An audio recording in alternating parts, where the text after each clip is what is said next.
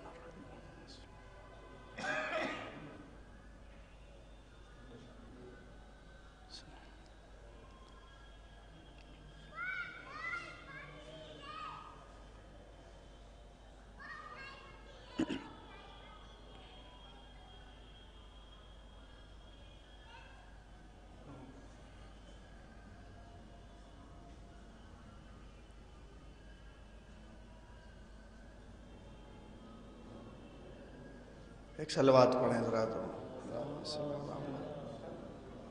ابو ذر صاحب کا حکم ہے سلام کے 2 مطلع چند اشعار ملاحظہ فرمائیں.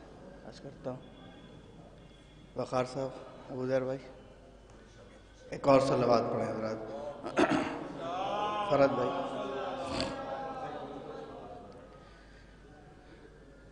جنوں کے نیزہ سے قرآن سنا رہے ہیں حسین، جنوں کے نیزہ سے قرآن سنا رہے ہیں حسین، جنوں کے نیزہ سے قرآن سنا رہے ہیں حسین، شہید مرتا نہیں یہ بتا رہے ہیں حسین، شہید مرتا نہیں یہ بتا رہے ہیں حسین، شہید مرتا نہیں یہ بتا رہے ہیں حسین، یہ حر کو اپنے گلے سے لگا رہے ہیں حسین، یہ حر کو اپنے گلے سے لگا رہے ہیں حسین، کہ اس کا داغ ندامت مٹا رہے ہیں حسین، کہ اس کا داغ ندامت مٹا رہے ہیں حسین، کہ اس کا داغ ندامت مٹا رہے ہیں حسین. شعر ماذا کرے ابو ذر بھائی، وقار بھائی، تمام مومنین، کہ اس کا داغ ندامت مٹا رہے ہیں حسین. وہ حاجیوں کے لیے ہے یہ زائروں کے لیے، وہ حاجیوں کے لیے ہے یہ زائروں کے لیے، یہ کربلا نہیں کعبہ بنا رہے ہیں حسین، یہ کربلا نہیں کعبہ بنا رہے ہیں حسین. جہاں پا صبر بھی ممکن نہیں رسولوں سے، جہاں پا صبر بھی ممکن نہیں رسولوں سے، وہاں پا شکر کے سجدے میں جا رہے ہیں حسین. جہاں پا صبر بھی ممکن نہیں رسولوں سے، وہاں پا شکر کے سجدے میں جا رہے ہیں حسین، وہاں پا شکر کے سجدے میں جا رہے ہیں حسین. ابھی یہ نبض زمانہ کہیں نہ رک جائے، ابھی یہ نبض زمانہ کہیں نہ رک جائے، جوان بیٹے کی میت اٹھا رہے ہیں حسین، جوان بیٹے کی میت اٹھا رہے ہیں حسین. یہ کیفیت کبھی ہوتی ہے بے خیالی میں، یہ کیفیت کبھی ہوتی ہے بے خیالی میں، ندیم جیسے کہ مجھ کو بلا رہے ہیں حسین، ندیم جیسے کہ مجھ کو بلا رہے ہیں حسین، جنوں کے نیزہ سے قرآن سنا رہے ہیں حسین، شہید مرتا نہیں یہ بتا رہے ہیں۔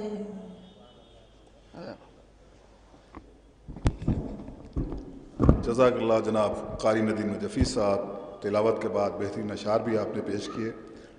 ایک بار پھر گزارش کی جاتی ہے جو مومنین باہر تشریف فرما ہیں وہ فرش مجلس پر تشریف لے آئیں۔ حجت الاسلام والمسلمین علی جناب مولانا سید حسنین باقری صاحب قبلہ بھی تشریف لا چکے ہیں۔ اس سلسلے کی آخری کڑی شاعر اہل بیت جناب وقار سلطان پوری صاحب کی خدمت میں گزارش ہے کہ تشریف لائیں اور بارگاہ اہل بیت علیہ الصلوۃ والسلام میں منظوم خراج عقیدت پیش کریں۔ بر محمد و آل محمد صلوات۔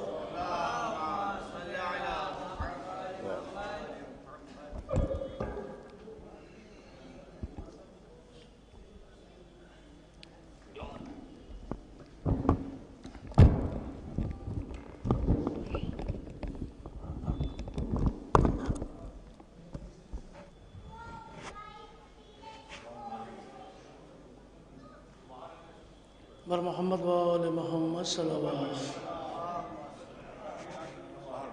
جی، جو مومنین باہر تشریف فرما ہیں ان سے میری مؤدبانہ گزارش ہے کہ قبلہ و کعبہ تشریف لے آئے ہیں مولانا حسنین باقری صاحب۔ بہت ہی اختصار سے چند اشعار آپ کی خدمت میں پیش کر رہا ہوں۔ جو باہر تشریف فرما ان سے پھر ایک بار گزارش ہے کہ فرش عزا پہ تشریف لے آئیں۔ چند اشعار پیش کر رہا ہوں، ملاحظہ فرمائیں۔ 4 مصرے گزر بھائی خاص طور سے ایک صلوات ارشاد فرمائیں بآواز مرحوم و مغفور کے حوالے سے۔ نجم بھائی دیکھیے گا 4 مصرے۔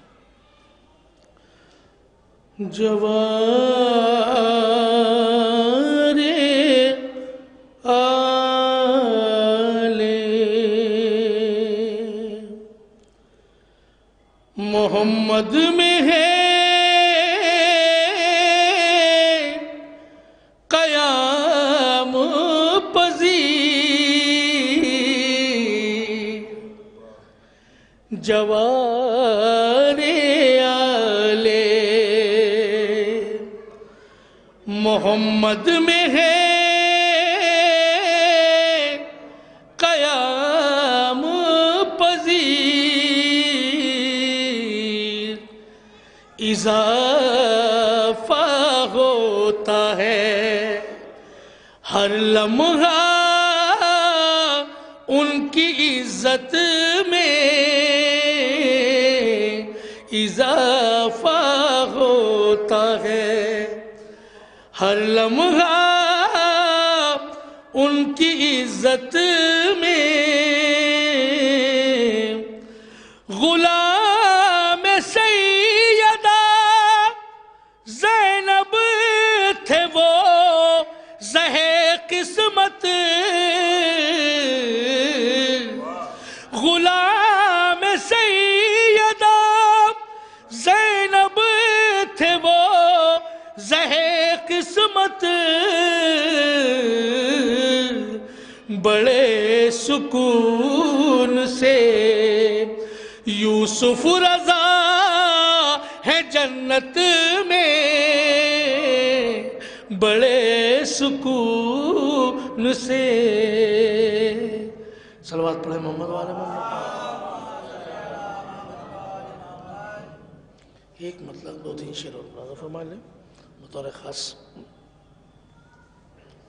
پیش کر رہا ہوں، ملاحظہ فرما۔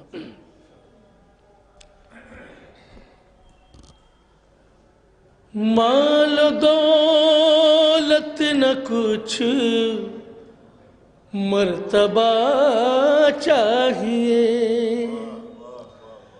مال و دولت نہ کچھ مرتبہ چاہیے، مال و دولت نہ کچھ مرتبہ چاہیے، کربلا کربلا کربلا چاہیے، کربلا کربلا کربلا چاہیے.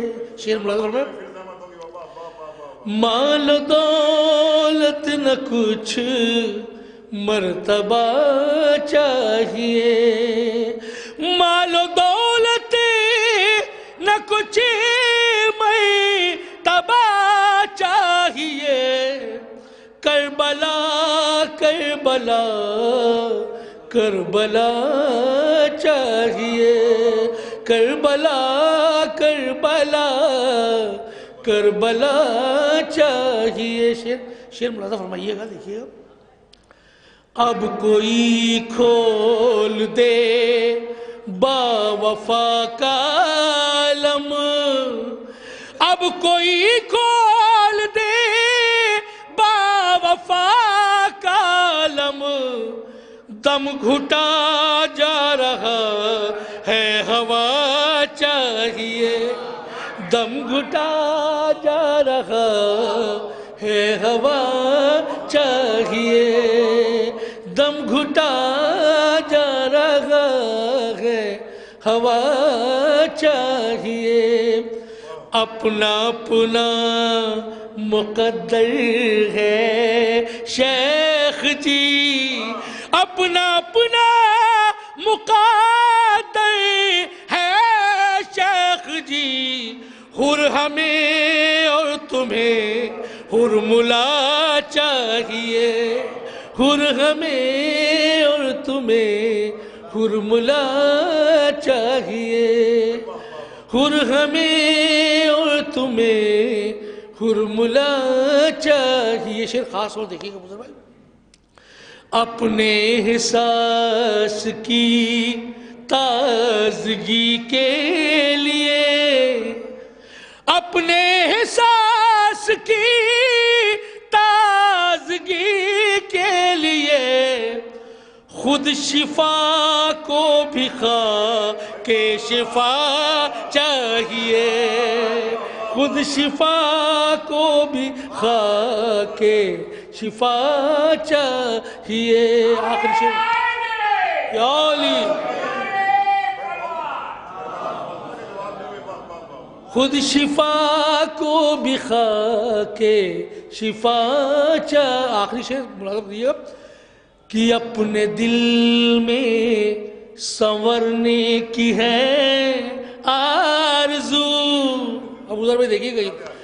اپنے دل میں سنورنے کی ہے آرزو. جون کے عشق کا آئینہ چاہیے. جون کے عشق کا آئینہ چاہیے. کر لی میں نے زیارت کی نیت وقار. کر لی میں نے زیارت کی نیت وقار. بس امام رضا کی رضا چاہیے. بس امام رضا کی رضا چاہیے. مال دولت نہ کچھ مرتبہ چاہیے. مال دولت نہ کچھ مرتبہ چاہیے. کربلا کربلا کربلا چاہیے. کربلا کربلا کربلا چاہیے.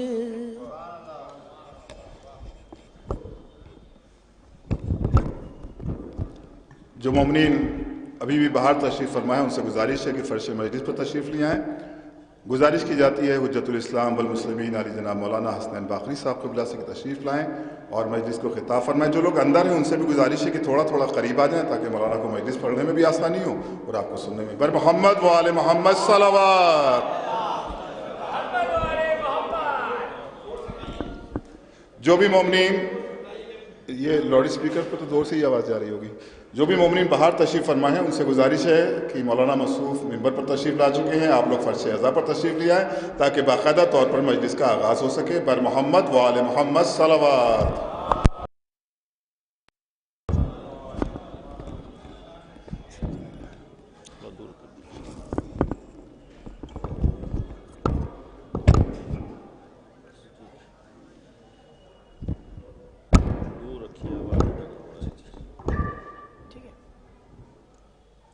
فاتحہ۔ بسم اللہ الرحمن الرحیم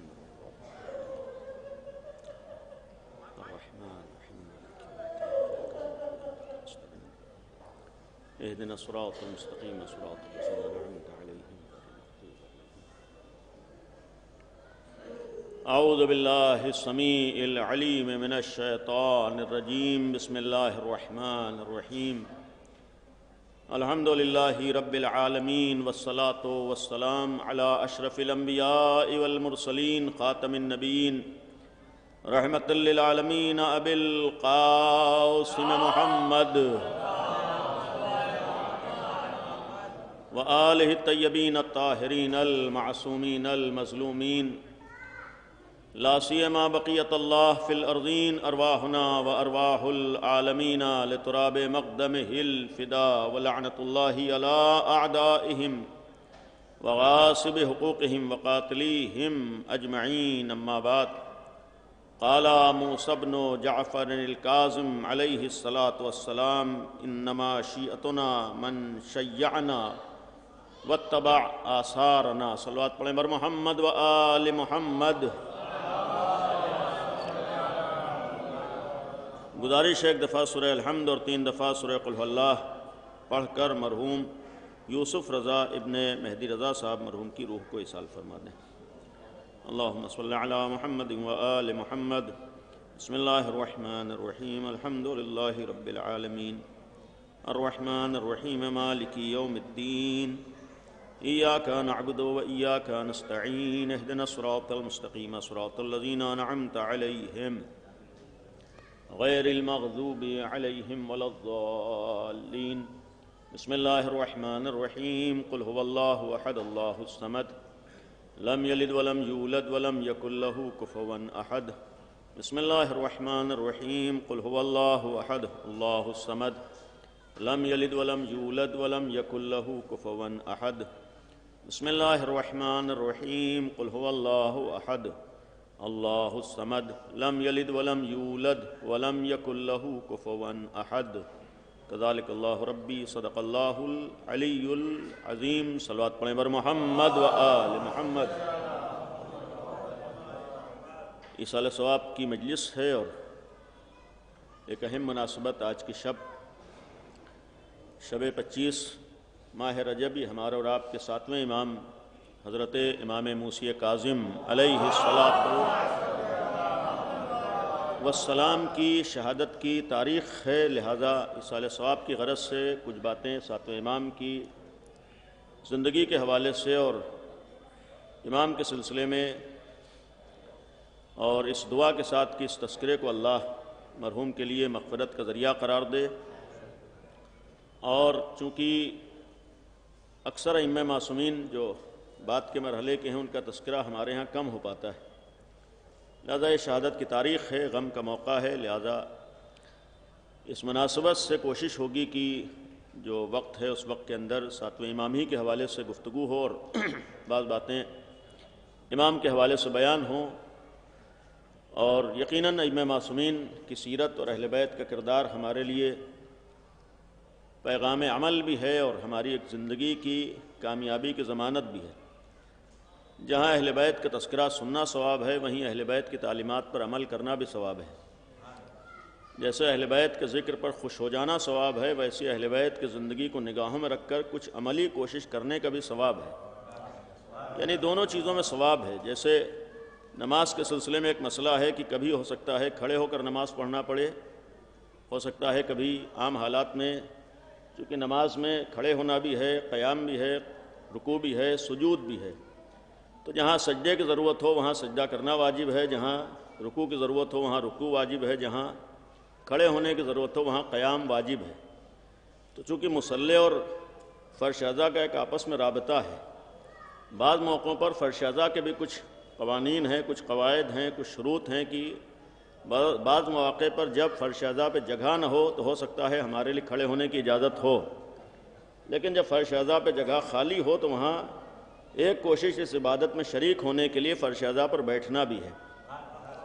اور طنز نہیں کر رہا ہوں، بلکہ ہمارے ہاں کبھی کبھی ہوتا ہے کہ ہم کس لیے گئے ہیں، مجلس سننا ہے تو جو ثواب فرش اعضاء پر بیٹھ کے سننے میں ہے وہ کھڑے ہو کر سننے میں نہیں ہوتا ہے۔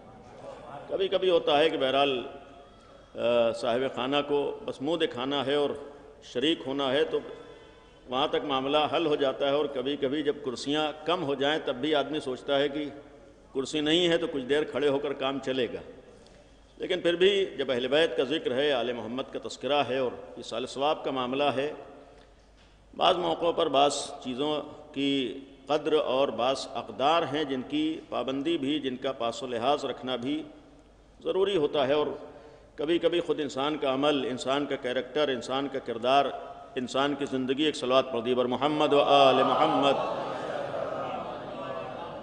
اس کی شخصیت کو پہچنواتی ہے، اور جس کا جتنا زیادہ انسان احترام کرتا ہے، صرف زبانی احترام نہیں ہوتا ہے بلکہ عمل سے بھی ثابت ہوتا ہے کس کا کتنا احترام ہے۔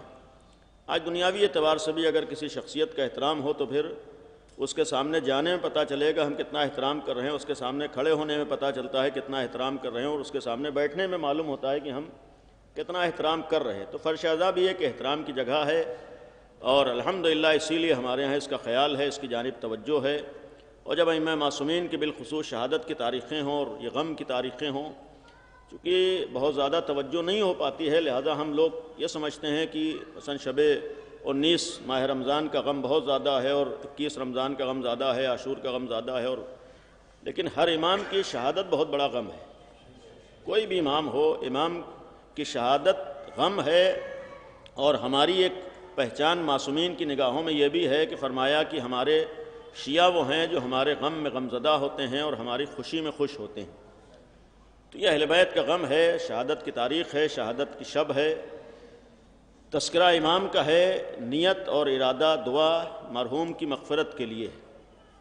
جو عرض کیا، روایت آپ کے سامنے جو بیان ہوئی ایک قابل غور روایت ہے کہ امام نے فرمایا انما شیعتنا من شیعنا، ہمارا شیعہ کون ہے، ہمارا شیعہ کسے کہا جاتا ہے، ہم اپنی نگاہ میں کسے اپنا شیعہ سمجھتے ہیں، اور چند دو باتیں امام نے اس روایت میں بیان فرمائی ہیں، بلکہ اصل ایک ہی بات ہے اور اسی میں پورا پیغام پوشیدہ ہے، لیکن جو امام کے سلسلے میں گفتگو ہے، میں نے عرض کیا کہ چند باتیں واقعات کی شکل میں، سیرت کی شکل میں، یہ سلسلہ امامت ہمارے ہاں جو یقین ہے اور عقیدہ ہے، اور اس کے اوپر دلیلیں ہیں کہ امامت کا عقیدہ اولاً ہم شیعوں کے ہاں یہ اللہ کا عہدہ ہے، خدائی عہدہ ہے، خدا نے دیا ہے، یعنی ہمارے ہاں امام کوئی دنیا کا انسان بنا نہیں سکتا ہے، امام کو پوری دنیا مل کے بھی بنا نہیں سکتی ہے، پوری کائنات مل جائے تب بھی امام کو بنا لے نہیں ہو سکتا ہے۔ مسلسل بہت سی جگہوں پر عرض کیا ہے کہ امام اللہ بنائے گا، اور پھر جب اللہ امام بناتا ہے تو اس کے لیے بھی چند چیزوں کا اس کی طرف سے ہونا ضروری ہے۔ پہلی شرط بنیاد یہ ہے کہ اسی کو امام بنائے گا جو عالم ہوگا، یعنی جاہل امام نہیں ہو سکتا ہے، امام کا عالم ہونا شرط ہے، صاحب علم ہونا شرط ہے، اور اللہ کی طرف سے اس کو علم ہونا ضروری ہے۔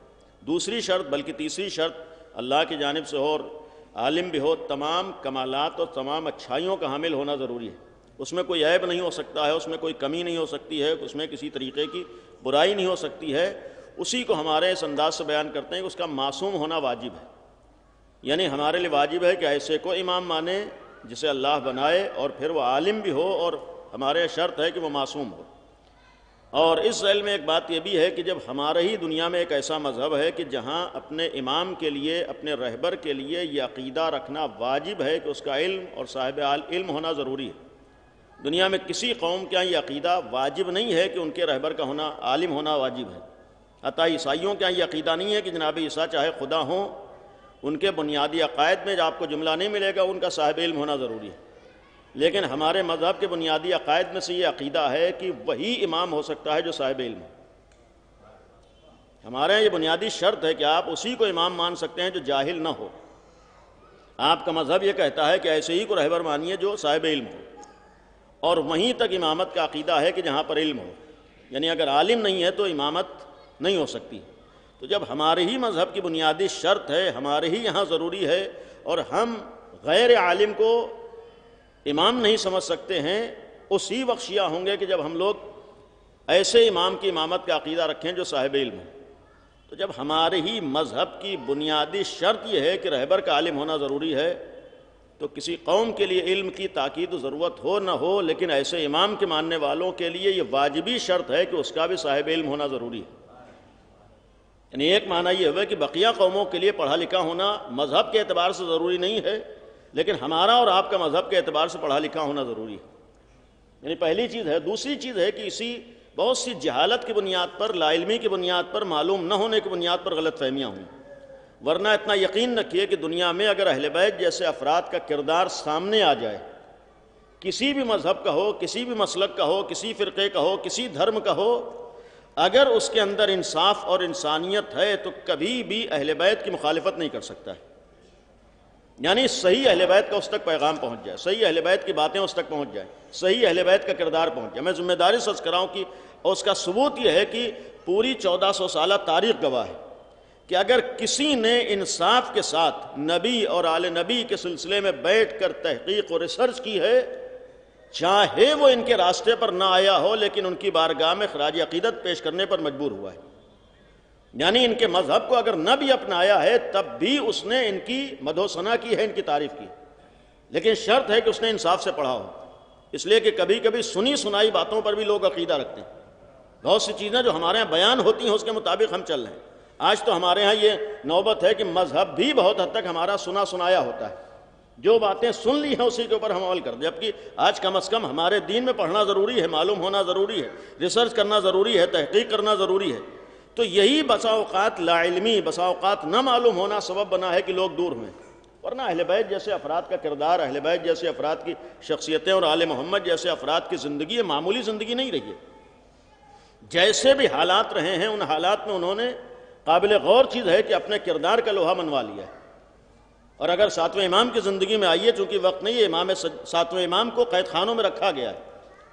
تاریخ گواہ ہے کہ قید خانوں میں رکھنے کی ایک وجہ یہ تھی کہ لوگوں سے ان کا رابطہ نہ رہے، بہت سی وجوہات میں ایک وجہ یہ تھی کہ لوگوں سے ان کا رابطہ نہ رہے۔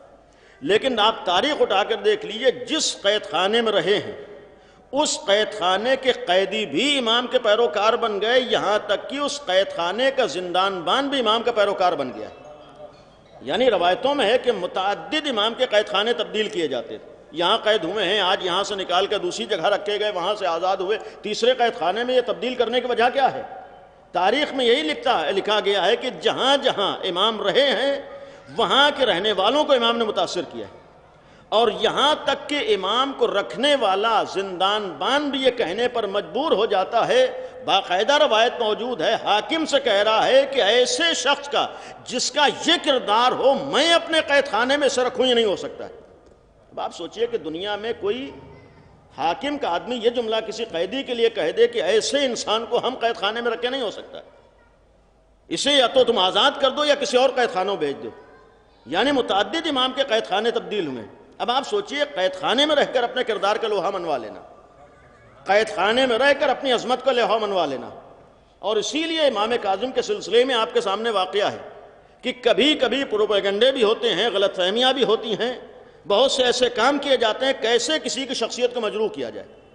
اسی لیے ساتویں امام کے سلسلے میں یہ بھی واقعہ ہے کہ باقاعدہ جب سارے منصوبے ناکام ہو گئے تو ایک طریقہ یہ بھی اپنایا گیا کہ ساتویں امام کے لیے آدمی اپنے حساب سے کبھی کبھی بعض کام کرتا ہے، بہت سے لوگ بعض کام اپنے کو سامنے رکھ کر کرتے ہیں۔ اب یہ سوچا کہ اتنے سال سے قید خانے میں ہیں تو اب انہیں آزمانے کے لیے یا انہیں رسوا کرنے کے لیے، ذلیل کرنے کے لیے ایک راستہ ہی اپنایا گیا، تاریخی واقعہ ہے لیکن ایک نتیجے کے لیے کہ امام کے پاس ایک خاتون کو بھیجا گیا، ایک لڑکی کو بھیجا گیا اور اس کیفیت کے ساتھ امام کے پاس بھیجا گیا۔ اب آپ سوچئے کہ ایک قید خانے میں ہے، ایک جوان ہے اور ایک طویل زمانے تک قید خانے میں رہا ہے، اس کے پاس جب خاتون کو بھیجا گیا اس منصوبے سے کہ ہمیں ان کے خلاف پروپیگنڈے کا موقع ملے گا، ان کے خلاف ہمیں زبان کھولنے کا موقع ملے گا۔ اس کے معنی یہ ہے کہ دنیا میں کبھی کبھی یہ کام بھی ہوتے ہیں، یعنی دنیا میں کبھی کبھی یہ کام بھی ہوتے ہیں۔ امام کے پاس جب یہ موقع آیا ہے اب تاریخوں میں ہے کہ جب اس نے اپنے آدمیوں کو بھیجا کہ ہمیں تو اپنے منصوبے پر عمل کرنے کا موقع مل گیا، کچھ نہ صحیح کچھ نہ کچھ تو ہمیں بات مل ہی جائے گی، اس نے جب اپنے آدمیوں کو بھیجا تو آدمیوں نے آ کر یہ جملہ کہا ہے کہ وہاں تو معاملہ ہی برعکس ہے، الٹا ہے۔ تم نے کیا دیکھا؟ وہاں یہ دیکھا کہ قید خانے کے ایک گوشے میں امام کاظم عبادت خدا میں مصروف ہیں، اور دوسرے گوشے میں جسے تم نے بری نیت سے بھیجا تھا وہ بھی عبادت خدا میں مصروف ہے۔ یعنی یہ معمولی چیز نہیں ہے کہ وہ بھی عبادت خدا میں مصروف ہے، تم نے کس ارادے سے بھیجا تھا، کس نیت سے بھیجا تھا، لیکن یہ امام کاظم کا کردار ہے کہ بری نیت سے آئے ہوئے خاتون کو بھی صرف برائی سے نہیں بچایا ہے بلکہ اسے سیدھا راستہ بھی دکھا دیا ہے۔ اب یہیں پر علامہ جوادی کا ایک جملہ ہے کہ یہیں سے امامت و نبوت کا فرق بھی واضح ہو جاتا ہے، یہیں سے امامت و نبوت کا فرق بھی واضح ہو جاتا ہے کہ وہ جناب یوسف ہیں۔ جناب یوسف کی تاریخ آپ کے سامنے ہے۔ جناب یوسف کے سامنے بھی ایک ایسا موقع آیا تھا، جناب یوسف کے سامنے بھی، ساتویں امام کے سامنے بھی ایک موقع آیا ہے، جناب یوسف کے سامنے بھی ایک موقع آیا تھا جب زلیخا نے بری نیت کا اظہار کیا تو وہ نبوت کا کردار تھا کہ جناب یوسف نے اپنے کو بچایا ہے، اور صرف اپنے کو بچایا نہیں بلکہ تاریخ میں ایک جملہ بھی یوسف نے کہا ہے، نوجوان ہیں، اس منزل سے گزرے ہیں، اس منزل سے گزرنے کے بعد جناب یوسف نے ایک جملہ کہا تھا کہ اگر اس وقت جگہ پر میرا خدا مجھے نہ بچا لیتا تو ایسی منزل پر اپنے کو بچا لینا آسان نہیں تھا۔ یعنی قرآن کے جملات ہیں، جناب یوسف ہے، جوانی کا عالم ہے، ایک گناہ کا موقع آیا ہے، یوسف نبی ہیں جن سے گناہ کا تصور نہیں ہو سکتا، جہاں گناہ ہو ہی نہیں سکتا ہے، نبی اسی کو کہتے ہیں جہاں گناہ نہ ہو سکے، جس سے گناہ کا تصور نہیں، وہ بھی یہ کہہ رہا ہے کہ اگر میرا خدا مجھے یہاں پر بچا نہ لیتا تو یہاں اپنے کو بچا لینا آسان نہ تھا۔ یہ شاید جناب یوسف کا جملہ قرآن میں اپنے لیے نہیں ہے بلکہ رہتا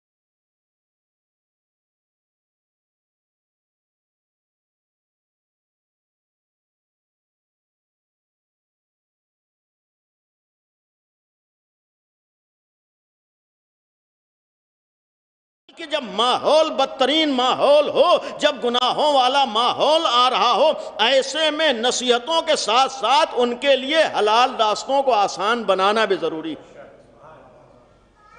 یعنی اس لیے کہ جناب یوسف کہہ رہے کہ یہاں پر آ کر میں اگر خدا نہ بچا لیتا تو بچانا آسان نہیں تھا۔ اس کے معنی یہ ہے کہ اس عمر میں آنے کے بعد ممبر پہ بیٹھ کر نصیحت کر دینا بہت آسان ہے، لیکن جس ماحول میں آج ہمارا نوجوان رہ رہا ہے ایسے ماحول میں اپنے کو گناہوں سے بچا لینا آسان نہیں ہے۔ یعنی یہ بھی ایک درس ہے ہمارے لیے پیغام ہے کہ جب بچانا آسان نہیں ہے تو ہمیں ساری چیزوں کے ساتھ ساتھ اس بات کی بھی فکر ہو، جیسے تعلیم کی فکر ہے، ایجوکیشن کی فکر ہے، مال کی فکر ہے، منال کی فکر ہے، ہر چیز کی فکر ہے، ویسی اس بات کی فکر ہو کہ ایسے بدترین ماحول میں ہمارا نوجوان اپنے کو کیسے بچائے گا۔ کتنے % ہمارے یہاں فکر ہے، لیکن بہرحال جناب یوسف نے اپنے کو بچایا خدا کا خیال کر کے۔ اس کے معنی یہ بھی ہے کہ جب خدا کا خیال ہوتا ہے تب آدمی بچا لیتا ہے، اور پھر وہی سماج تباہ ہوتا ہے جو خدا کو بھول جاتا ہے۔ اس کے ایک معنی یہ بھی ہوں گے کہ وہی سماج تباہی کی طرف جاتا ہے جو اپنے خدا کو بھول جاتا ہے۔ ایک راستہ ہمارے سامنے خدا کو یاد کرنے کا، لیکن ایک جملہ جو میں نے عرض کیا کہ جناب ساتویں امام کا واقعہ آپ کے سامنے ہے کہ ایک عورت کو بھیجا گیا تو امام نے اسے اپنے راستے پر لا کر خدا کا واقعی عبادت کرنے والا بنا دیا۔ اب جناب یوسف کے سامنے بھی ایک ایسی منزل آئی اور ایک ایسا واقعہ آیا، لیکن وہاں واقعہ یہ ہے، قرآن کی آیات بھی ہیں کہ جناب یوسف نے اپنا دامن بچا لیا، جناب یوسف نے اپنے کو بچا لیا۔ یہیں سے میں نے کہا کہ امامت و نبوت کا فرق سامنے آتا ہے کہ وہ یوسف نبی ہیں، جب ایسا موقع آیا ہے تو اپنے دامن کو بچایا ہے، اور یہ امام کاظم ہیں جنہوں نے صرف اپنے دامن کو نہیں بچایا ہے بلکہ بری نیت سے آئی ہوئی کو راہ راست دکھا بھی دیا ہے۔ محمد و آل محمد۔ تو یہ امام کاظم کے سلسلے میں عرض کر رہا تھا کہ امتحانات سے گزرے ہیں، قید خانوں میں رہے ہیں، قیدی رہے ہیں، ایک بڑے طویل زمانہ قید خانوں میں گزرا ہے، لیکن اصل انسان کا کردار ہے کہ ایسے ماحول میں بھی اپنی عظمت کا لوہا منوا لے، اپنے کردار کا لوہا منوا لے۔ اور یہی وجہ ہے کہ مختلف مواقع پر امام کے جو چاہنے والے بھی رہیں۔ ایک امام کے چاہنے والے ہیں، آپ کا سنا ہوا واقعہ ہے، جناب علی ابن یقطین، بعض لوگ بعض مواقع پر علی ابن یقطین کا تو حوالہ دیتے ہیں، لیکن ساتویں امام ہی کے زمانے میں صفوان جمال کو بھول جاتے ہیں۔ دیکھیے آسان بات نہیں ہے، امام کے زمانے کے دو واقعہ، بس جلدی جلدی دو واقعات ہیں۔ ایک امام کے زمانے میں امام ہی کے چاہنے والے صفوان جمال ہیں۔ جمال کہتے ہیں اونٹ کے رکھوالی کرنے والا، اونٹوں کا کاروبار کرنے والا۔ جمل اونٹ سے ہے، اسی لیے صفوان نام ہے، صفوان ابن مہران، اور چونکہ اونٹ کا کاروبار کرتے تھے اس لیے جمال مشہور ہے، تو صفوان جمال ہیں۔ مختصر یہ ہے کہ ان کو ایک دن امام کاظم نے بلایا اور فرمایا کہ میں نے سنا ہے تم نے اپنے اونٹ ہارون کو کرائے پر دیے۔ ہارون کے لیے معلوم ہے کہ ہارون رشید ایک ظالم انسان تھا، انسانوں پر ظلم کرتا تھا، لوگوں پر ظلم کرتا تھا، ناانصافی کرتا تھا۔ تو جب امام نے صفوان کو بلایا ہے اور یہ سوال کیا کہ میں نے سنا ہے کہ تم نے اپنے اونٹ اس کو کرائے پہ دیے، تو صفوان نے کہا کہ مولا میں نے حج پہ جانے کے لیے دیے، میں نے حج پہ جانے کے لیے دیے، اور پھر دوسری طرف میں نہیں گیا ہوں بلکہ میری طرف سے میرے نوکر چاکر گئے ہوئے، میں نے حج پہ جانے کے لیے دیا، یہ مقدس کام ہے، میں خود نہیں گیا ہوں بلکہ اپنے نوکروں کو بھیجا ہے۔ تو امام نے ایک عجب سوال کیا کہ یہ بتاؤ کہ تمہیں یہ تمنا ہے یا نہیں ہے کہ تمہارا کرایہ تمہیں مل جائے اور تمہارے اونٹ تمہیں واپس مل جائیں؟ کہ مولا ظاہر سی بات ہے، کاروبار کرتا ہوں تو میری تمنا تو ہے ہی کہ مجھے یہ کرایہ بھی مل جائے اور اونٹ بھی میرے پاس واپس آ جائیں۔ تو پھر امام نے سوال کیا یہ بتاؤ تمہارا کرایہ تمہیں کب ملے گا، تمہیں اونٹ کب واپس ملیں گے؟ کہا کہ مولا جب ہارون واپس آئے گا تب مجھے کرایہ بھی مل جائے گا اور مجھے اونٹ بھی واپس مل جائیں گے۔ امام نے ایک جملہ فرمایا ہے کہ ہمارے نزدیک کسی ظالم کے لیے اتنی تمنا کرنا بھی صحیح نہیں ہے کہ وہ اتنے دن زندہ رہے، اس لیے کہ ہم اس دین پر ہیں جہاں ایک لمحے کے لیے بھی ظلم ناانصافی کو برداشت نہیں کرتے۔ یعنی یہ جملہ امام کاظم کا کہ ہمارا راستہ وہ راستہ ہے جہاں ناانصافی ایک لمحے کے لیے بھی ہمارے اختیار میں ہو، ہمیں گوارا نہیں ہے۔ اسی لیے جب مولائے متقیان سے ظاہری حکومت کا زمانہ آیا ہے، لوگوں نے کہا تھا کہ یا علی کچھ دن کا معاملہ ہے، ابھی ابھی آپ کی حکومت آئی ہے۔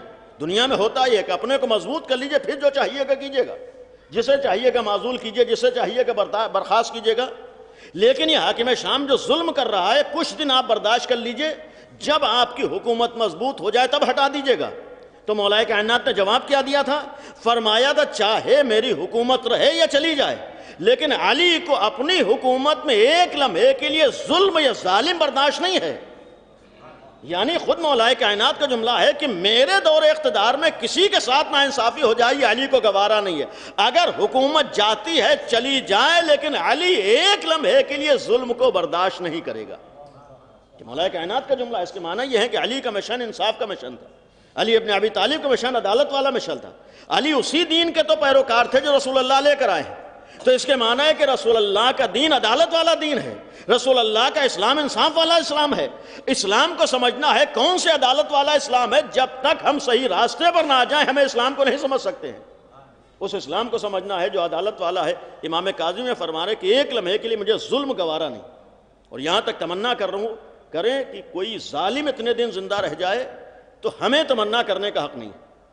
اسی کے مقابلے میں امام نے ایک لمحے کے لیے اجازت نہیں دی، آخر میں صفوان نے جا کر سارے اونٹ بیچ بھی دیے۔ تو ہارون نے بلا کر پوچھا کہ میں نے سنا ہے کہ تم نے اپنا کاروبار ختم کر دیا۔ اس نے کہا کہ میں بوڑھا ہو گیا ہوں اور اب یہ کام کر نہیں سکتا ہوں، لہذا میں نے اپنا کاروبار ختم کر دیا۔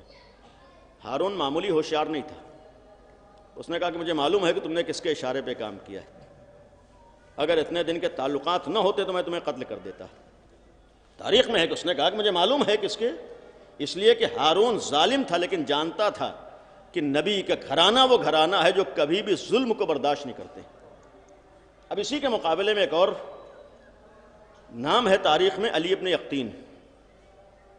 علی ابن یقطین بہار الانوار میں مفصل ایک روایت ہے، باقاعدہ امام نے علی ابن یقطین کو حکم دیا ہے کہ جاؤ ہارون کے ساتھ شامل۔ کئی موقعوں پر علی ابن یقطین نے استعفیٰ دینا چاہا، ہٹنا چاہا، لیکن امام راضی نہیں ہوئے۔ امام کے ہاں دوہرا کردار نہیں ہو سکتا ہے، امام دو طریقے کے کام کرے نہیں ہو سکتا ہے۔ امام کے ہاں ظاہر سی بات یہ نہیں ہو سکتا کہ ایک کو تو ایک لمحے کے لیے اجازت نہ دے رہے ہیں اور ایک سے کہنے جاؤ یہ دو کردار نہیں ہیں بلکہ ہمارے لیے پیغام ہے. اور امام کو جملہ گواہ ہے کہ میں نے تمہیں اس لیے بھیجا ہے کہ شاید تمہاری وجہ سے کسی حد تک ظلم میں کمی آ جائے، لہذا جاؤ تاکہ ظلم میں کمی آ سکے. میں نے تمہیں اس لیے اجازت دی ہے کہ تمہاری وجہ سے اگر حق والوں تک تھوڑا بہت بھی حق پہنچ سکتا ہو تو تم ذریعہ بن جاؤ حق والوں تک حق پہنچنے کا. اگر تمہاری ذریعے سے کچھ حد تک برائیاں کم ہو سکتی ہیں تو جاؤ تاکہ تمہارے ذریعے سے برائیاں کم ہو جائیں. یعنی اگر ایک آدمی کے اندر اتنی صلاحیت ہے کہ ظالم کے ہاتھوں استعمال ہو رہا ہو تو ہمارا دین ظالم کے ہاتھوں استعمال ہونے کی اجازت نہیں دیتا ہے. لیکن اگر کسی کے اندر اتنی صلاحیت ہے کہ عقل اور فکر و شعور کا استعمال کرتے ہوئے ظلم میں کمی کا سبب بن جائے تو ایسی جگہ پر ہمارا دین آگے بڑھنے کی اجازت دیتا ہے. کیونکہ اصل میں شان یہ ہے کیسے برائیاں ختم ہوں گی، کیسے انسان کو اس کا حق ملے گا، کیسے دنیا میں انصاف ہوگا. امام اس حد تک علی ابن یقطین سے کہہ رہے ہیں کہ جاؤ، لیکن ایک شرط امام نے لگائی تھی. امام نے فرمایا تھا کہ جا تو رہے ہو لیکن اس بات کا بھی خیال ہے کہ اگر ہمارا کوئی چاہنے والا تمہارے پاس آئے، دیکھو کبھی اپنی کرسی کا روب نہ جھاڑنا، اپنی زبان میں عرض کر رہا ہوں. اور یہاں تک ایک امام کے چاہنے والے ابراہیم جمال، وہ صفوان جمال تھے، ایک اور تاریخ میں ہے ابراہیم جمال، ان کا بھی وہی کام تھا. ایک موقع پر ابراہیم جمال انہی علی ابن یقطین کے گھر پر کسی کام سے پہنچے. چونکہ عام آدمی تھے اور ایک معمولی کاروبار کرتے تھے تو علی ابن یقطین جو وزیر تھے انہوں نے ملنے سے انکار کر دیا. نہیں ملے. معمولی آدمی آیا ہے، کہاں اس سے ملاقات ہوگی. حج کا موقع ہوا، مدینے پہنچے امام کاظم سے ملنے کے لیے. اندر پیغام پہنچایا، امام نے وزیر رکھوایا ہے، امام کے چاہنے والے ہیں. جیسی دروازے پر پیغام پہنچایا امام نے فرمایا جاؤ میں تم سے ملاقات نہیں کروں گا. امام نے ملنے سے انکار کر دیا ہے. دوسرے دن اتفاقاً باہر ملاقات ہو گئی، ہاتھوں کو جوڑ دیا، مولا کون سی غلطی ہو گئی؟ غور کیجیے گا، واقعہ ہے کہ مولا کون سی مجھ سے خطا ہو گئی، آپ نے مجھ سے ملنے سے انکار کر دیا. تو امام نے جواب دیا تھا کہ ہمارا ایک چاہنے والا تمہارے دروازے پر آیا تھا، جب تمہاری نگاہ میں اس کی کوئی ویلو نہیں ہے تو ہماری نگاہوں میں تمہاری بھی کوئی ویلو نہیں. یعنی یہ تاریخ کا واقعہ ہے کہ اگر تمہاری نگاہوں میں اس کی اہمیت نہیں ہے تو پلٹ کے کہا کہ مولا آپ کیا کروں، وہ تو کوفے کا رہنے والا ہے، میں اس وقت مدینے میں ہوں. امام نے باعجاز ان کے لیے موقع فراہم کیا.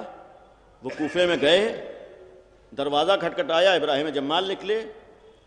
ایک وزیر ہے اور ایک انتہائی اہم عہدے کا حامل ہے، دروازے پر کھڑا ہوا. وجہ کیا ہے؟ کہا کہ مجھے معاف کر دو. کہا کہ ماجرا کیا ہے؟ کہا پہلے معاف کرو تب میں بتاؤں گا. کہا جاؤ میں نے معاف کیا. کہا کہ صرف یہ نہیں ہے بلکہ روایت کے الفاظ پڑھ رہا ہوں کہ ابراہیم علی ابن یقطین جو اتنے بڑے عہدے کے حامل ہیں، انہوں نے اپنا چہرہ زمین کے اوپر رکھا اور ابراہیم جمال سے کہا کہ اپنا پیر ہمارے رخسار کے اوپر رکھو اور یہ کہو کہ میں نے تمہیں معاف کیا ہے، یہ کہو کہ میں نے تمہیں دل سے معاف کر دیا. مجبور ہوئے ابراہیم جمال نے کہا کہ جاؤ میں نے دل سے معاف کیا. کہا ماجرا کیا تھا؟ ماجرا یہ تھا کہ تم ہمارے پاس آئے، ہم سے غلطی ہوئی، ہم نے تم سے ملنے سے انکار کیا، جس کا نتیجہ یہ ہوا کہ میرے مولا نے بھی مجھ سے ملنے سے انکار کیا. جب امام کی بارگاہ میں پہنچے تو امام نے فرمایا جاؤ میں نے تمہیں معاف کیا. ایک سوال ہے، کہاں کس مذہب میں کس دین میں ایسا کوئی رہبر نصیب ہو سکتا ہے یعنی جس کی نگاہیں اس حد تک لوگوں کے اوپر ہوں؟ کون کس کے ساتھ کیسے پیش آ رہا، کس کا رویہ کس کے ساتھ کیسا، کس کا کردار کس کے ساتھ کیسا ہے. یعنی معمولی چیزیں نہیں ہیں. اس کے معنی یہ ہے کہ ہمارا دین وہ دین ہے کہ جہاں پر صرف امامت کا عقیدہ نہیں بلکہ وہ امام ہے جو اپنے چاہنے والوں کے عمل پر نگاہ بھی رکھا کرتا ہے. یعنی ہم اس بات سے کبھی غافل نہ رہیں کہ ہم خالی امام کے ماننے والے، بلکہ اس کے امام کے اس کے ماننے والے ہیں جو ایک لمحے کے لیے بھی برائی برداشت نہیں کرتا ہے. اب اگر اس حد تک امام ہے تو آخری بات ہے، اس سے قبل میں نے ایک بات ابھی عرض کی ہے کہ امام کی سیرت میں اور امام کی زندگی میں اس طریقے کے واقعات اس بات کا ثبوت ہے، پیغام ہے کہ جب تک ہمارے دین میں سوجھ بوجھ نہ ہو اس وقت تک آدمی آگے نہیں بڑھ سکتا ہے. جب تک سمجھداری نہ ہو، جب تک آدمی عقل اور فکر و شعور کے ساتھ آگے نہ بڑھے تو اس وقت تک اس دین پر نہیں آ سکتا ہے. جذبات کے بہاؤ میں بہہ جانا اور جوش میں آ کے سارا کام کر لینا اسے کمال نہیں کہتے. ایک روایت ہے کہ امام کاظم کے زمانے میں باقاعدہ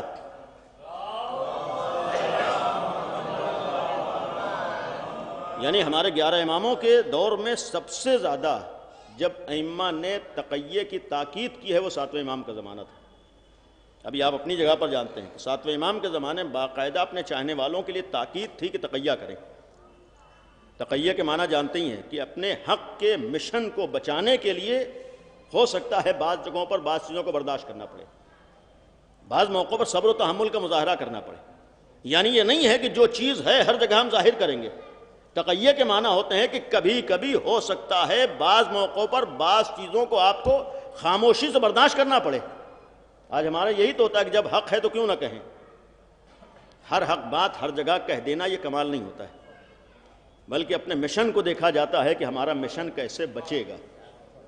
ہمارے المیہ یہی ہے کہ ہم میں سے بعض افراد یہ ہیں کہ جو ہماری سمجھ میں آئے گا ہم کریں گے۔ دین کے معنی یہ نہیں ہے کہ جو ہماری سمجھ میں آئے گا ہم کریں گے، دین کے معنی جو ہمارا دین کہے گا اس کے مطابق ہم عمل کریں گے۔ یہی علی ابن یقطین ہے، بس ختم کیا کہ علی ابن یقطین ہے، وزیر ہے۔ امام کا پیغام پہنچا کہ آج سے تمہیں اس طریقے پر وضو کرنا ہے۔ امام نے فرمایا کہ آج کے بعد سے اس طریقے پر وضو کرنا ہے۔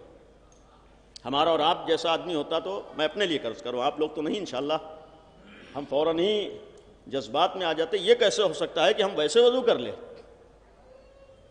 لیکن یقینی اور واقعی چاہنے والا تو جب امام نے کہا ہے تو ہمیں وہی کرنا ہے۔ اور یہ بھی نہیں ہے کہ بھئی اکیلے کمرے کے اندر کریں تو حرج کیا ہے، نہیں، جب امام نے فرمایا ہے تو ہمیں امام کی بات ماننا ہے۔ وہاں ایک بھی سوال نہیں کیا ہے، کٹ حجتی نہیں کی ہے، بحث نہیں کی۔ یہ واقعہ ہے کہ علی ابن یقطین ہے، وزیر ہے، امام کا پیغام آتا ہے کہ آج سے تمہیں اس طریقے سے وضو کرنا ہے۔ اب ظاہر سی بات حکم امام تھا، لہذا واقعی امام کا چاہنے والا اپنے جذبات کو نہیں دیکھتا ہے، اپنی دلیلوں کو نہیں دیکھتا ہے، بلکہ امام کی مرضی کو دیکھتا ہے۔ ہمارے اپنی طرف سے ہم لوگ دلیل لے دیتے ہیں، یہ کیوں نہ ہونا چاہیے۔ بھائی بعض موقعوں پر ہم بعض مصلحتوں کو نہیں سمجھ سکتے، وہ دین مصلحتوں کو سمجھتا ہے۔ لہذا جب اس طریقے سے وضو کرنا شروع کیا، ادھر بار بار ہارون کے پاس شکایت ہو رہی ہے کہ یہ امام کاظم کے آدمی ہیں، جو آج کے زبان میں ایک اصطلاح ہے کہ رافضی ہیں۔ تو لہذا ان کو پہچاننے کا طریقہ کیا ہے، یہ دیکھا جائے کہ وضو کیسے کرتے ہیں۔ اب ظاہر سی بات ہے کہ سامنے شاید یہ لوگ دوسرے طریقے سے وضو کریں، لیکن جب کمرے میں اکیلے میں کریں گے تو پھر ظاہر سی بات وہی طریقہ جو اصل ان کا طریقہ ہے اس کے مطابق کریں گے۔ یہاں حکم امام آ چکا تھا، لہذا علی ابن یقطین حکم امام کے پابند تھے۔ ادھر سے خود ہارون نے نگرانی کی کہ جب اکیلے ہیں، تنہائی میں ہیں، تو صحیح طور پر پہچانا جا سکتا ہے۔ جب اس نے خود اکیلے میں تنہائی میں آ کر دیکھا اور جب طریقہ وضو کو دیکھا ہے تو اس نے ایک جملہ کہا ہے کہ اب تک جتنی مجھ سے شکایتیں ہوئی ہیں سب غلط ہیں، علی ابن یقطین صحیح ہے۔ باقاعدہ دوسرے افراد کو اس نے سزا دی اور علی ابن یقطین کو اپنی جگہ پر باقی رکھا۔ فوراً امام کا دوسرا خط پہنچا کہ اب آج کے بعد سے قرآن و سنت رسول کے مطابق تم وضو کرو۔ صلوات پڑھیں بر محمد و آل محمد۔ بہرحال جو میں نے واقعہ سنایا صرف اس لیے ہے کہ دین جذبات کے بہاؤ میں بہنے کا نام نہیں۔ ختم کر رہا ہوں، آج ہمارے ہاں دین کے معنی یہ ہے کہ ہم کیسے جذبات پہ قابو رکھیں گے۔ میں نے ایک جملہ اس سے قبل کی مجلس میں عرض کیا کہ ہم لوگ کبھی کبھی اپنی ذات کے لیے تو مصلحتوں کے قائل ہیں، لیکن اپنے دین اور اپنی قوم کے لیے مصلحتوں کے قائل نہیں ہونے۔ آج ہے ہمارے اپنے لیے تو ہم قائل ہیں کہ ہاں کہاں پر کیا ہونا چاہیے، لیکن جب قوم کی بات آتی ہے، جب دین کی بات آتی ہے تو پھر آستینیں پلٹ لیتے ہیں کہ حق بات ہے کیوں نہ کہیں۔ بہرحال جو بات عرض کرنا چاہ رہا ہم لوگ یہ ہوتا ہے کہ بھئی مائک ہے، لائیو مجلس ہو رہی ہے، تو فلاں جملہ حق ہے تو کیوں نہ کہیں، فلاں بات ہے حق ہے تو کیوں نہ کہیں۔ چاہے مجتہد کچھ بھی کہہ رہا ہو، یہ حق ہے تو مجتہد کو کیا حق ہوتا ہے حق کے خلاف کچھ کہہ دینے کا۔ جو چیز واجب ہے مجتہد کو کیا حق ہوتا ہے اسے حرام کر دینے کا۔ آج ہو رہا ہے ہمارے ہاں، یعنی ہم جیسے چاہیں گے، جو چیز چاہیں گے کہیں گے، لیکن دین کے معنی جذبات کے بہاؤ میں بہنا نہیں ہوتا ہے، بلکہ دین کے معنی حکمت و مصلحت کے ساتھ آگے بڑھنا ہوتا ہے۔ یہ جو میں نے جملہ عرض کیا ہے کہ بعض لوگ اپنی ذات کے لیے تو مصلحتوں کے قائل ہو جاتے ہیں، وہی بات جو یہاں سے ہم بڑی شان سے کہنے کے اوپر بضد ہیں، ہم کیا یہی جملہ، یہی باتیں جو بضد ہوتے ہیں ہر محلے میں جا کر کہہ سکتے ہیں؟ ہمارے اندر اتنی ہمت نہیں ہے کہ ہر محلے میں وہی بات جا کر کہہ دیں۔ بھائی کیوں نہیں کہہ رہے ہیں؟ وہاں مصلحت نہیں ہے. جو آپ کی ذات کے لیے اس محلے میں مصلحت نہیں ہے، فقیہ کہتا ہے آج اس منظر عام پر آ کر دنیا کے سامنے بہت سی باتیں کہنا مصلحت کے خلاف ہے. ہم لوگ بہرحال برہم ہوتے ہیں اور ناراضگی کا اظہار ہے کہ بھئی حق ہے، یقیناً حق ہے، لیکن حق کی مصلحتوں کو ہم اور آپ نہیں سمجھ سکتے. امام کی مصلحتوں کو اگر سمجھنا ہے تو جو امام کا پیروکار ہے اس کے راستے کو دیکھنا ہوگا. یہ ہمارے یہاں مراجع اور مجتہدین یوں ہی نہیں ہیں. مراجع مجتہدین کا مطلب ہے کہ آج زمانے میں سمجھتے ہیں کہ ہماری ذمہ داری کیا ہے، کب ہمیں کیا کہنا ہے، کیسے ہمیں زندگی گزارنا ہے، کیسے ہمیں اہل بیت کے راستے پر چلنا ہے. اس لیے کہ اصل مشن ہے کہ دین کیسے کامیاب ہو. میں نے ختم کیا، یقین رکھیے جب تک صحیح رہبریت نہ ہو تب تک کامیابی نہیں مل سکتی. آج فتح خیبر کا دن تھا. مشہور روایت کے مطابق 39 دن تک وہی لشکر اسلام جاتا رہا. رسول اللہ کی سرپرستی تھی تب بھی ناکام ہوتا رہا جب تک علی ابن ابی طالب کے ہاتھ میں پرچم نہ آ گیا. جب علی کے ہاتھوں میں پرچم آیا ہے تبھی اس لشکر اسلام کو فتح ملی ہے. اس کے معنی 1,00,000 لشکر وہی ہو، جب تک صحیح رہبر نہیں ملتا ہے اس وقت تک انسان کو کامیابی نصیب نہیں ہوتی ہے. اگر کامیابی چاہیے تو جو رہبر کہے اس کے مطابق زندگی گزارنا ہوگا. صلوات پڑھیں بر محمد و آل محمد. آج یقیناً ہمارے لیے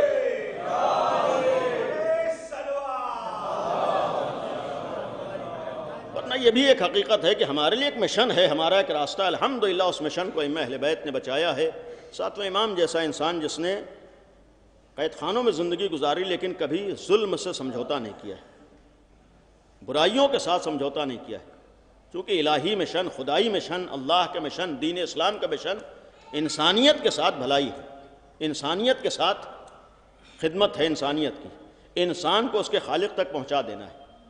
اگر اس کے لیے امتحانات سے گزرنا پڑے تو انہیں گوارا تھا، اور اس کے لیے جب گزرے ہیں تو روایتوں میں ہے کہ تقریباً 14 سال ٹوٹل زندگی میں مختلف مواقع پر اگر جوڑا جائے تو امام کی زندگی قید خانوں میں گزری ہے. اب آپ سوچئے کہ ایک آدمی کی زندگی 50-55 ٹوٹل زندگی ہو اور اس میں 14-15 سال اس کے قید خانوں میں گزر جائیں، اور شہادت سے پہلے لگاتار 4 سال امام قید خانے میں رہے. اور اس 4 سال قید خانے میں رہنے کا اثر یہ ہوا ہے کہ امام کا جسم مکمل ڈھانچہ ہو چکا تھا. اس 4 سال قید خانے کا اثر یہ تھا کہ دعا کریں جہاں جہاں بھی دنیا میں کوئی بے گناہ قید ہے اللہ اسے قید سے رہائی عطا کرے.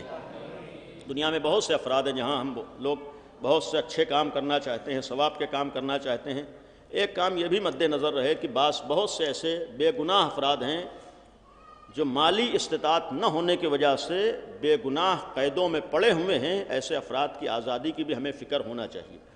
جو کر سکتے ہیں وہ کریں، جو کوشش ہو سکتی ہونا چاہیے، اور نہیں کر سکتے کم از کم ہم دعا کریں کہ اس لیے کہ قید خانے کی زندگی وہ بھی کوئی بے گناہ ہو بہت سخت ہوتی ہے. ایک انسان مجرم ہے اور پھر قید خانے کی زندگی گزارا اور ہوتا ہے. ایک انسان کی زندگی میں کوئی گناہ ہو، معمولی سے مسائل ہوتے ہیں، آدمی قید خانوں میں چلے جاتے ہیں، جیلوں میں چلے جاتے ہیں. ہمیں دعا کرنا چاہیے. امام کاظم کے صدقے میں دعا کریں. ان کا ایک لقب باب الحوائج ہے. اللہ نے جہاں ہر امام کو باب الحوائج بنایا ہے تو شہرت ہے ساتویں امام کی باب الحوائج، یعنی جس کے ذریعے سے دعائیں پوری ہوتی ہیں، حاجتیں پوری ہوتی ہیں. اس لیے کہ جن سختیوں سے گزرے ہیں مشہور لقب کاظم بھی ہے، یعنی جس نے صبر و تحمل کیا ہے، جس نے برداشت کیا ہے. کاظم یعنی غصے کو پی جانے والا، کاظم یعنی صبر کرنے والا، کاظم یعنی برداشت کرنے والا. جناب موسیٰ کے لیے بھی قرآن میں ایک لفظ ہے غضبان، غضبناک ہو جاتے تھے. لیکن ساتویں امام ہیں، سخت ترین حالات سے گزرے ہیں لیکن کبھی غصے میں نہیں آئے. راہ خدا میں اللہ کے لیے غصے کو پی جانے والا. آج معمولی چیزوں پہ ہم لوگ غصے میں آپے سے باہر ہو جاتے ہیں. ساتویں امام کی ایک یہ بھی سیرت ہے کہ بہت سے موقعوں پر اگر ہم لوگ برداشت کر لے جائیں تو بہت سے مسئلے حل ہو جاتے ہیں. آج یہ رنجشیں اسی لیے بڑھتی ہیں، اختلافات اسی لیے بڑھتے ہیں، لڑائی جھگڑے کی نوبتیں اسی لیے آتے ہیں کہ معمولی باتوں کو ہم لوگ برداشت کرنے پہ تیار نہیں ہوتے. یہ ائمہ اہل بیت کے کردار اور القاب اور یہ زندگی کے پیغامات ہمارے لیے درس ہیں کہ ہم اگر ان اماموں کے چاہنے والے جنہوں نے اس امتحان سے گزرتے ہوئے قسم کا مظاہرہ کیا ہے، غصے کو پیا ہے، تو کم از کم ہم لوگ اپنے گھریلو مسائل میں غصے پہ قابو رکھ سکتے ہیں. معمولی غصہ کا قابو نہیں ہے. جن امتحان کو امام نے برداشت کیا ہے، جن امتحانات سے گزرے ہیں. ایک طویل زمانہ ایک چاہنے والے نے کہا کہ میں امام سے ملاقات کرنا چاہتا ہوں، نہیں مل سکتے ہو. زندان بان کو تیار کیا، کسی طریقے سے کچھ لے لو لیکن میرے امام کی مجھے زیارت کرا دو۔ اس نے کہا کہ ہاں اس جگہ سے میں تمہیں امام کی زیارت کرا سکتا ہوں، فلاں قید خانے میں تمہارے امام ہیں۔ جب اس نے قید خانے میں نگاہ اٹھا کر دیکھی تو کوئی نظر نہ آیا۔ اس نے کہا کہ یہاں تو کوئی نہیں ہے۔ کہا کہ اس گوشے میں کچھ دکھائی دے رہا ہے۔ کہاں اس کونے میں ایک کپڑا پڑا ہوا ہے، بس وہ نظر آ رہا ہے۔ کہا کہ وہ کپڑا نہیں ہے بلکہ اس کپڑے کے نیچے تمہارا امام ہے۔ اب آپ سوچئے کہ ایک انسان اس حد تک لاغر ہو جائے، اس حد تک کمزور ہو جائے کہ روایتوں کے الفاظ یہ ہیں کہ اس کا جسم نہیں تھا بلکہ جسم ڈھانچہ بن چکا تھا۔ یہ تک الفاظ ہیں کہ امام کے جسم پر گوشت نام کی چیز باقی نہیں رہ گئی تھی۔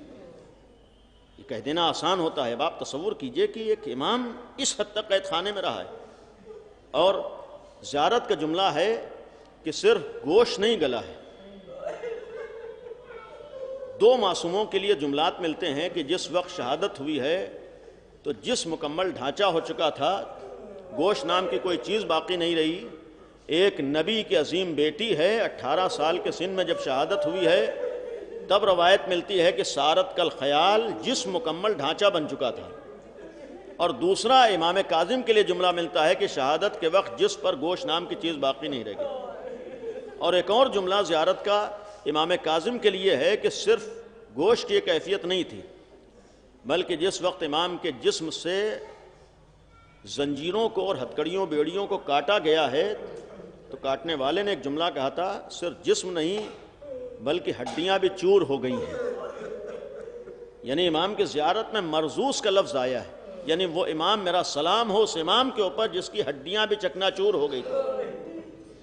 ہمارے ہاں 3 اماموں کے لیے جملہ ملتا ہے کہ جن کی ہڈیاں آخری مرحلے پر چور ہوئی ہیں۔ یہ کہہ دینا بعض جملات بہت آسان ہوتے ہیں۔ ایک خود امام کاظم کے لیے ہے کہ جس وقت گئے ہیں تو جسم کے بعض جگہوں پر ہڈیاں تک، ایک امام حسین کے لیے ہے جس وقت جس مبارک پر گھوڑوں کو دوڑایا گیا ہے تو روایت یہ ہے کہ امام کے سینہ مبارک کی ہڈی چور ہو گئی تھی۔ یہی جملہ صدیقہ طاہرہ کے لیے ہے کہ جب در و دیوار کے درمیان آئی ہیں اور بازو کے اوپر وار ہوا ہے تو ہڈی چور ہو گئی تھی۔ یہ منظر بعض لوگوں کے لیے دیکھ لینا آسان نہیں ہوتا۔ اب آپ سوچئے کہ 7ویں امام ایک مرحوم کے اصالہ ثواب کی مجلس ہے، بیٹے موجود ہیں، اعزاء موجود ہیں، رشتہ دار موجود ہیں۔ آج اپنی نگاہوں کے سامنے اپنے باپ کو جاتے ہوئے دیکھ کر برداشت کر لینا آسان نہیں ہوتا ہے۔ ہمارے ہاں ہر امام شہید کیا گیا ہے، یا تو تلوار سے شہید ہوئے ہیں یا زہر سے شہید ہوئے، لیکن جتنے امام بھی شہید ہوئے، 11 ائمہ میں جتنے امام بھی شہید ہوئے، کم از کم شہادت کے وقت سرحانے اپنا کوئی ایک ضرور موجود تھا۔ یعنی امام کاظم کی شہادت کی تاریخ ہے، آپ تاریخ دیکھیں، کوئی بھی امام اگر شہید ہوا، اس لیے کہ جاکنی کا عالم دنیا سے جانے کا وقت آسان امتحان نہیں ہوتا ہے۔ جب انسان جا رہا ہو تو یہ تمنا کرتا ہے کاش میرا کوئی عزیز میرے سرانے ہو۔ یہاں تک کہ امام رضا جنہیں آج ہم لوگ غریب الغربا کہتے ہیں، انہی 7ویں امام کے بیٹے ہیں، جب وطن سے دور پردیس میں زہر دیا گیا ہے، غریب الوطنی میں شہید ہوئے، آج غریب الغربا کہے جاتے ہیں، لیکن جس وقت شہادت ہوئی ہے تو امام کا ایک چاہنے والا سرحانے موجود تھا، ایک صحابی سرحانے موجود تھا۔ یعنی جو غریب الغربا ہے وہ بھی شہادت کے وقت اکیلا نہیں تھا، ایک چاہنے والا سرحانے موجود تھا۔ صرف ایک امام ایسا ہے کہ جب قید خانے میں زہر دیا گیا ہے، شہید ہو گئے، کوئی کنارے نہ تھا، کوئی سامنے نہ تھا۔ اب آپ تصور کیجئے، امام رضا کے لیے جملہ ملتا ہے جو کہ آج بیٹا یتیم ہوا ہے۔ امام رضا جس وقت زہر دیا گیا ہے، یہاں تک کہ 11ویں امام کے لیے بھی جب زہر دیا گیا تو زہر کا ایک اثر یہ ہوتا ہے کہ آدمی پیاسا ہوتا ہے، انسان پیاس محسوس کرتا ہے، اور جب آخر وقت میں اپنا کوئی ہو تو آدمی پانی مانگ لیتا ہے۔ امام رضا کے سامنے بھی جب امام جواد بیجاز پہنچے ہیں تو فرمایا میرے لال، مجھ پر زہر کا اثر ہو چکا ہے، میرے بیٹے مجھے پانی پلا دو۔ 11ویں امام بھی جب شہید ہوئے، 5 سال کے آخری امام ہیں، سراہنے آئے، میرے لال میں پیاسا ہوں، مجھے پانی پلا دو، انصاف سے بتائیے ہر امام زہر دیا گیا، شہید ہوا، کوئی تو اپنا تھا جس نے آخری وقت پانی دیا ہوگا، لیکن جس وقت امام کو قید خانے میں زہر دیا گیا، جب ظالم سرہانے ہو، یہ امام تڑپ رہا ہوگا، پانی طلب کر رہا ہوگا، کیا ظالم نے پانی دیا ہوگا؟ نہیں، دل یہی کہتا ہے کہ آخری لمحات میں تڑپتے رہے، یہی کہا ہوگا، اے جد مظلوم حسین، صرف آپ ہی پیاسے شہید نہیں کیے گئے، بلکہ میں بھی پیاسا دنیا سے جا رہا ہوں۔ عزیزو، امام کاظم کی شہادت ہوئی، بس ختم کیا، شب شہادت ہے، مرحوم کے انتقال ہوا، بہت سے اعزاء جمع ہوئے، آج ایک عرصہ گزر گیا، لوگ آئے، دلاسا دے رہے ہیں، سہارا دے رہے ہیں، غم میں شریک ہے۔ آج انسان کے سامنے کوئی اپنا آ جائے تو اپنا غم قابل برداشت ہوتا ہے۔ آپ سوچئے ائمہ اہل بیت کے سامنے بھی اس طریقے کے امتحانات آئے، آج 7ویں امام شہید ہوئے۔ 8ویں امام کے لیے ہے کہ باعجاز بغداد آئے، اپنے باپ کے جنازے میں شریک ہوئے، اور ہارون نے اپنے جرم کو چھپانے کے لیے باقاعدہ اجازت دی کہ بڑی شان سے امام کاظم کا جنازہ اٹھایا جائے، پل بغداد سے بڑی شان سے امام کا جنازہ اٹھائے، بہت سے لوگ جمع ہوئے، اس میں خود امام رضا بھی ہیں۔ ختم کیا امام رضا، وہ امام ہیں جنہوں نے کربلا کے مصائب کو سب سے زیادہ بیان کیا ہے جو ہم تک روایتیں پہنچی ہیں۔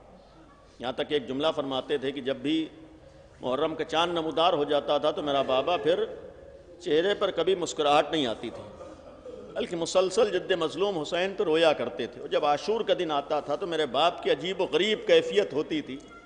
آپ سوچیے امام رضا کے نگاہوں کے سامنے کربلا ہے، جب کل کی تاریخ باپ کا جنازہ اٹھا ہے، بیٹا باپ کے جنازے میں شریک ہوا، پردیس میں غریب الوطنی میں امام کاظم شہید کیے گئے، لیکن جب جنازے میں مجمع کو دیکھا ہوگا اور بڑی شان سے جنازے کو قبر تک پہنچایا گیا ہے، اور خود امام رضا نے اولاد ہو کر اپنے سامنے اپنے باپ کو قبر تک پہنچتے ہوئے دیکھا ہوگا، تو یہی تو کہا ہوگا کہ اگر آج میں غریب الوطنی میں یتیم ہو گیا اور میرا بابا پردیس میں شہید کر دیا گیا، ان سارے امتحانات کے باوجود کم از کم اتنا تو ہے کہ میرے باپ کا جنازہ غریب الوطنی میں بھی بے گور و کفن نہیں ہے۔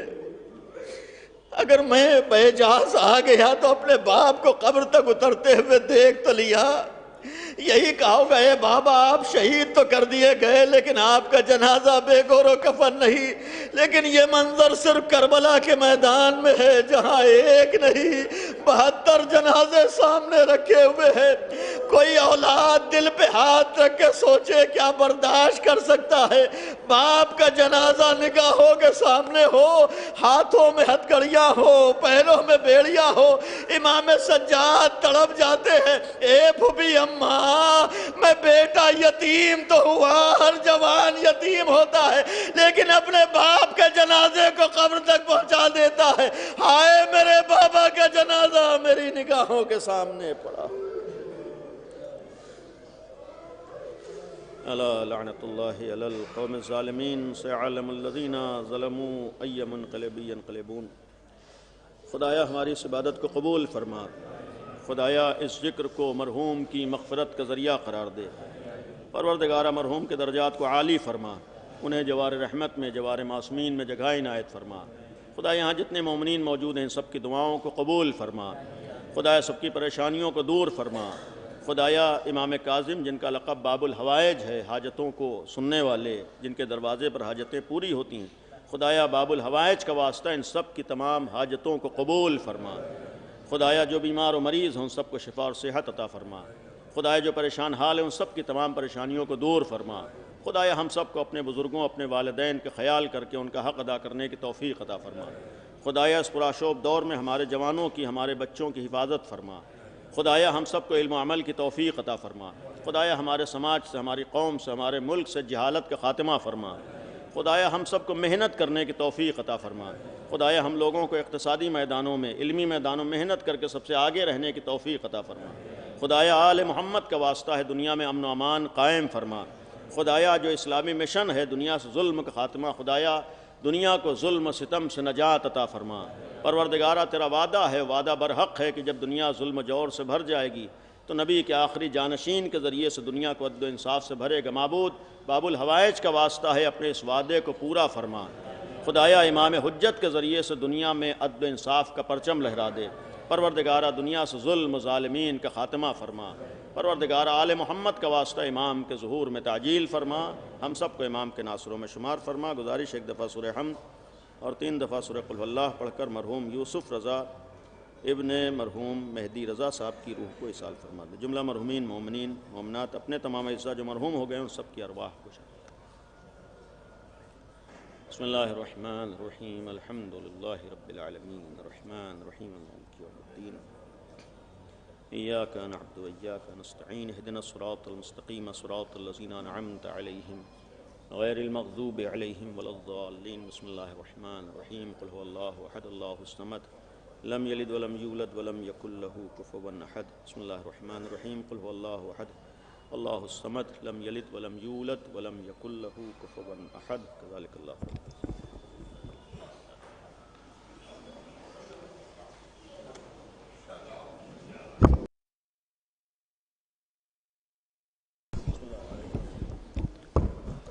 السلام علیکم یا ابا عبداللہ، السلام علیکم ابن رسول اللہ، السلام علیکم ولا جدک و السلام علیکم ولا امک و اخیک، السلام علیکم جملہ شہدان کربلا و اسیران کربلا، بالخصوص مولا علی اکبر حسین اختار رضا الغریب، السلام علیکم ورحمۃ اللہ وبرکاتہ، السلام علیکم غریب الغرباء، السلام علیکم ابن مصر، السلام علیکم غریب الغرباء، معین الضعفاء والفقراء شمس الشموس انیس النفوس ایها المدفون بالرسول مشت والزوار في يوم الجزاء سلطان عربی والجمع بالحسن علی ابن موسى الرضا الرازی القدر القدر، السلام علیکم ورحمۃ اللہ وبرکاتہ، السلام علیکم مولانا یا صاحب الزمان الامان الامان الامان، السلام علیکم من فتنة الزمان اجل اللہ تعالی فرجک واسال اللہ تعالی مخرجک وظہورک وجل من انصارک وشیعتک محبک، السلام علیکم ورحمۃ اللہ وبرکاتہ۔